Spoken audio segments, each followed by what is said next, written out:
Transformations, form changes, and power-ups. All refer to a special action in the Storm games called Awakening.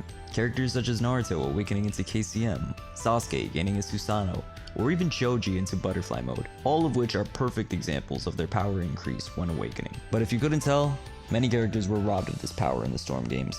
More specifically, Storm 4.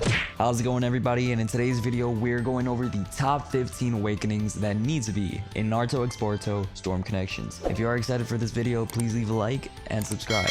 And let's get straight into it. The rules for this list are very simple. The only characters that I'll be mentioning are characters that are already in the game. So characters such as Deepa, Urashiki, Wasabi, they won't be on this list. And I also want to mention that these awakenings can be a choice for the player. Just like you can choose different jutsus or different ultimate jutsus, I want these awakenings to be different choices that the player can make when picking their character. And as always, this is an opinionated video. If you have a character that you want on this list, let me know in the comment section below. Coming in at our number 15 spot, we have Boruto with the Jogan. In Naruto Storm 4, Boruto's awakenings are pretty plain. And even though the Jogan is mainly aesthetic, because we don't know much in terms of abilities from it, I think it is still a noteworthy awakening for Boruto. I remember purchasing the DLC for Storm 4 the first time and awakening with Boruto and thinking, where's this Jogan? Now, in terms of abilities, the Jogan only has a few. It can mainly do stuff like the Byakugan, see chakra pathway systems, and let you see into alternate realities, but I think it would be really cool for at least one of the Borutos to awaken with the Jogan. Again, it's much of an aesthetic choice, but I think CC2 can definitely be creative with it, and that's why it comes in at number 15. Now, coming in at 14 might be a little controversial, but we have Shisui. Shisui's default awakening is the green Susanoo with the wings. It's already strange in that whole debacle why Shisui gets to awaken with that green Susanoo in the first place, but because it's somewhat canon in the video game's lore, Shisui is granted that ability. Now, I think Shisui's awakening is fine as is. The Susanoo is awesome to play around as, and even if it isn't canon, I think it's pretty cool. But for number 14, I'm putting his incomplete Susanoo. And the reason why I'm doing this is because in the games, we only ever see him with the incomplete Susanoo. And to go with the game's lore, it would make sense to give Shisui the incomplete Susanoo as opposed to the complete Susanoo. Now, like I said in the rules, it would be cool if you can choose. If you want, you can have the complete Susanoo, or you can choose the incomplete Susanoo. Now, if you're wondering why would you choose the incomplete Susanoo over the complete Susanoo, my ideas for it would be that the mechanics for the incomplete Susanoo would be a little bit different. Maybe there would be some sort of higher defense since it's more grounded and doesn't have the versatility of moving and flying around, which is what segues me perfectly into number 13,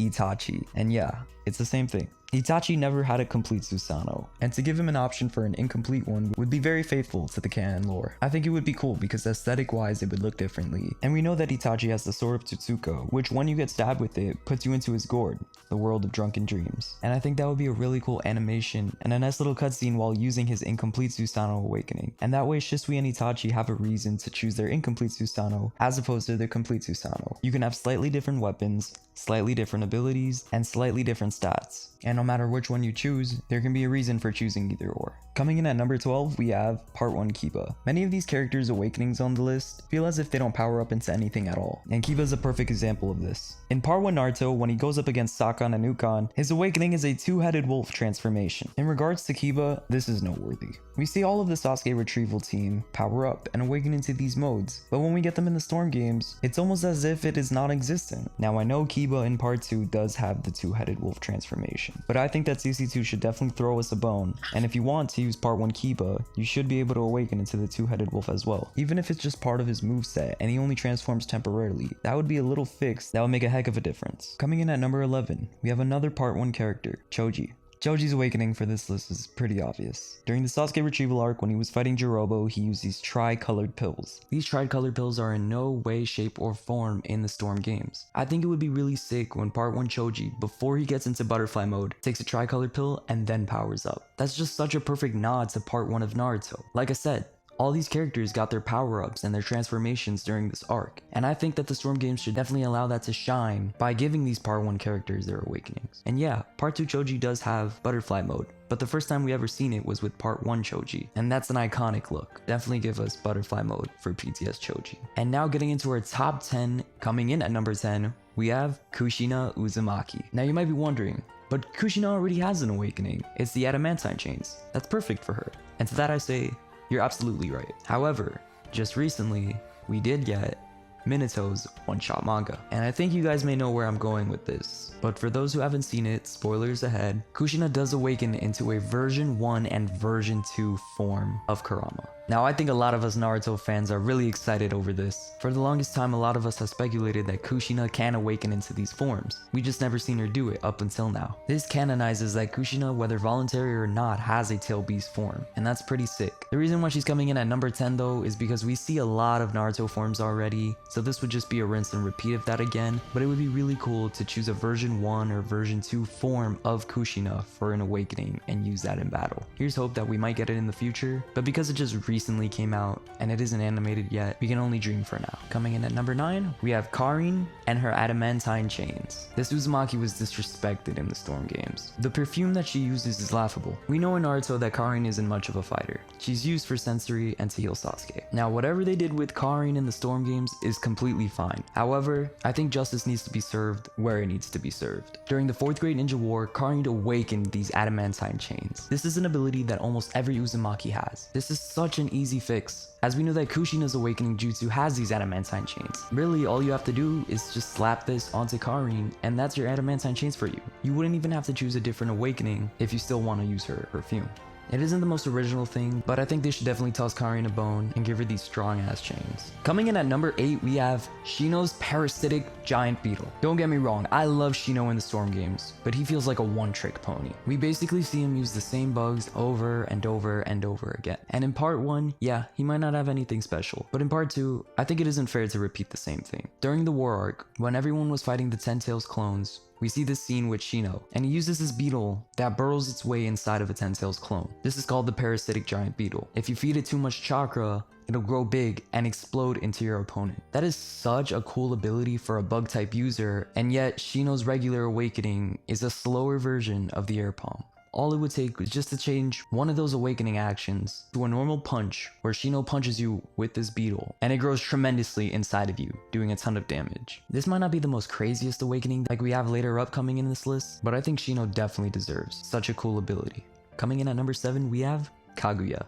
I think Kaguya is such a unique character in Storm 4. She plays very differently compared to other characters in the game. Now I have a couple things to say about her, like the fact that she's missing that dimension where all the gravity is so high that it's pushing you into the ground. But in terms of an awakening, I think the ball was massively dropped. In Storm 4 story mode, we fight against this giant monster. This behemoth of a thing is Kaguya. It's a giant tail beast monster form, an amalgamation of all the different tail beasts, with a rabbit-like creature in the front. This thing can stretch its arms out, and we see it in her ultimate as well, exploding, dealing a ton of damage. The fact that her awakening is nothing at all really is pretty lackluster. Give her this tail beast monster form, and allow us to use this giant monster to wreak havoc on the battlefield. Even if it's just gonna be for a little bit in Storm Connections, I think it would be really cool. So yeah, that's Kaguya for you at number 7.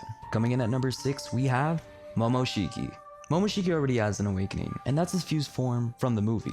Y'all Momoshiki fans already know where I'm going with this, but the anime form has to be in the game. Anime fused Momoshiki arguably looks better and arguably fights cooler. His taijutsu skills are awesome to watch, and I think such a cool mechanic for this awakening is that you have to have Kinshiki in your team to use this awakening, and once you use it, it disables Kinshiki while you're in this form. This form of Momoshiki just looks so badass, and I think if you're a fan of the anime version and you're a fan of the movie version, why can't we just have both? I would love to see different movesets with this awakening, and different jutsus that he can use as well. Pretty sick, and I would love to see him in the game. Coming in at number 5, Sarada Uchiha. The other two Saradas in the game only have a 1 Tomei Sharingan, and a lot of Sarada fans want that second Tomei already. With the second Tomei, she's able to use Chidori, and I think a Sarada with more Tomeis, no matter how many she has, is long overdue in the game. I mean, she's already unlocked her MS in the manga. This is like a must-have at this point. Definitely gotta include a number member of Boruto's Team 7 on this list. Coming in at number 4, we have Naruto's A-Tails form. Yes, the monster that came out of Shibaku Tensei from Pain. This beast is so scary looking, and is the only canon Naruto form that we don't have in the games.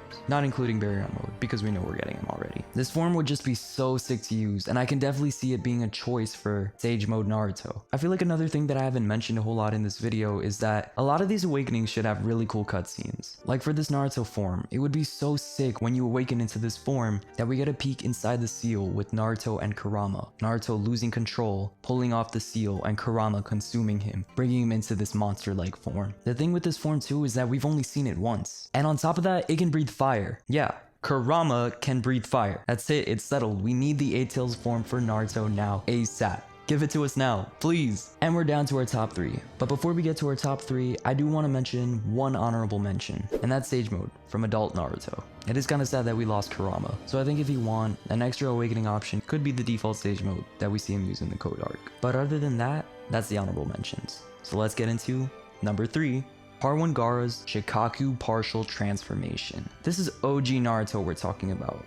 Naruto got his cloak from part 1. Sasuke got his curse mark awakening from part 1. And just like the rest of these part 1 characters from this list, they all need to get their awakenings. But definitely I would say that the part 1 character that deserves it the most is Gaara. Gaara's transformation in this mode looks so scary. And yes, this transformation was made before Kishimoto had the rest of the tail beasts in mind when writing Naruto. But I don't think that's a reason not to include it in the game. It's something that Gaara transformed into, and it's canon. And it doesn't really screw up any of the lore we know in Naruto. So why not give him this awakening? I think it's pretty sick, and I don't think it would play too differently compared to part 2 Gaara's awakening. Definitely have this form in the game. And Gaara getting serious isn't as scary as Gaara turning into a damn beast. Let's have part 1 Gaara's transformation in the game, please. Coming in at number 2, we have an awakening that fans have wanted for such a long time in the game, and that is Jugo's Curse Seal Level 2. Jugo is in dire need of a curse mark upgrade in terms of awakenings. In fact, that's one of the main points of his character, is that he can turn into this crazy monster. It's so unforgivable that we don't have this awakening yet. We have to have this, as this was shown in the 5 Kage Summit, and even currently in Boruto.